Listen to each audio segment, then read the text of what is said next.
Bentrovati. Chi sbaglia paga, un'affermazione che ha una sua logica.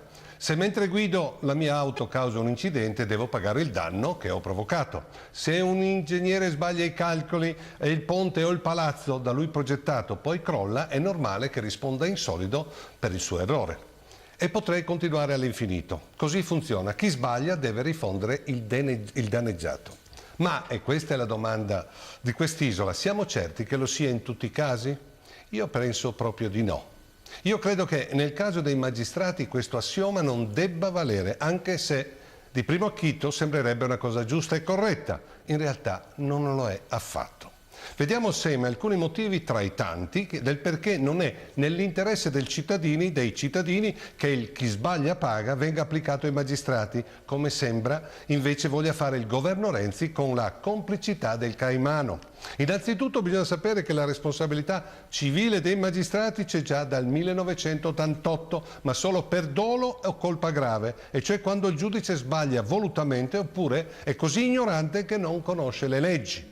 In questi casi sarà lo Stato che dovrà risarcire il cittadino che si sente danneggiato dal magistrato nell'esercizio delle sue funzioni, rifacendosi poi con lo stesso giudice che ha sbagliato. Nel disegno di legge di Renzi e Berlusconi è previsto invece che sia direttamente il magistrato a pagare in solido chi o coloro che si ritengono danneggiati dal magistrato e senza nessun filtro iniziale.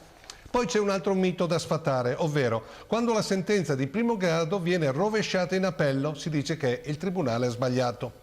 Scrive al riguardo l'ex magistrato Bruno Tinti sul Fatto Quotidiano. Le riforme delle sentenze non significa affatto che esse siano sbagliate, semplicemente i giudici d'appello hanno valutato le prove in maniera diversa rispetto ai colleghi.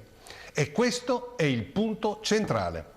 Bruno Tinti, per spiegare meglio il concetto, porta un esempio. Nel caso di una rapina, il tribunale, il processo di primo grado, può aver ritenuto, per esempio dopo una perizia, che il testimone Caio, pur miope, ci vedeva abbastanza da poter riconoscere Tizio come il rapinatore e così lo ha condannato. Mentre la Corte d'Appello può viceversa non essersi fidata della perizia, rendendo quindi non valida la testimonianza di Caio perché ritenuta inattendibile e così ha assolto Tizio dall'accusa di essere un rapinatore. E qui viene spontaneo chiedersi quale delle due corti ha emesso la sentenza giusta, il tribunale oppure la Corte d'Appello? La risposta non può che essere chi può saperlo. E questo è un altro punto fondamentale, è giusto dire che non sempre le verità processuali sono verità assolute. E in questo caso Tizio, che in primo grado è stato condannato mentre nel secondo è stato assolto, se le norme immaginate da Renzusconi diventassero leggi dello Stato, Tizio potrebbe far causa e chiedere un risarcimento danni al magistrato del tribunale che lo aveva condannato. Immaginatevi la quantità di nuovi processi che si abbatterebbero sui tribunali già in piena emergenza. E poi un esempio che dovrebbe far riflettere i cittadini senza santi in paradiso. Mettiamo che davanti a un giudice sia imputato un grande finanziere, un imprenditore, comunque un personaggio di grande potere. Facciamoci la domanda: se questa legge della responsabilità civile diretta dei magistrati fosse in vigore, secondo voi la sentenza che emetterà questo giudice sarà presa in piena consapevolezza e serenità, sapendo che questo rappresentante della casta padrona, nel caso venisse condannato, potrebbe sguinzagliargli contro una squadra di illegali agguerriti per una eventuale causa di risarcimento? Secondo me la tentazione di dare ragione al potente per paura sarebbe davvero forte, visto che non necessariamente il magistrato deve essere un eroe.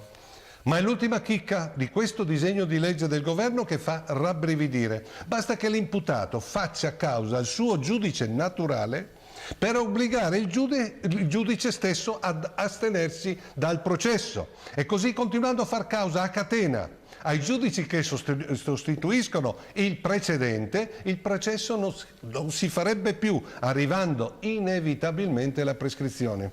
Semplicemente demenziale.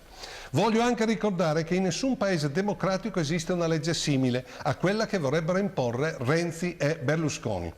Per cui è questo il mio metro di giudizio: se un politico dichiara che è giusto che anche per i magistrati deve valere l'assioma chi sbaglia paga, o è un ignorante, ed è sempre possibile, oppure è un politico che vuole carpire con un facile slogan la vostra buona fede per fottervi, essendo questa norma un chiaro segnale di intimidazione o di vendetta da parte della casta padrona contro la magistratura, per continuare il lavoro di spoliazione di ciò che rimane di questa povera Repubblica delle Banane. Ci vediamo giovedì prossimo.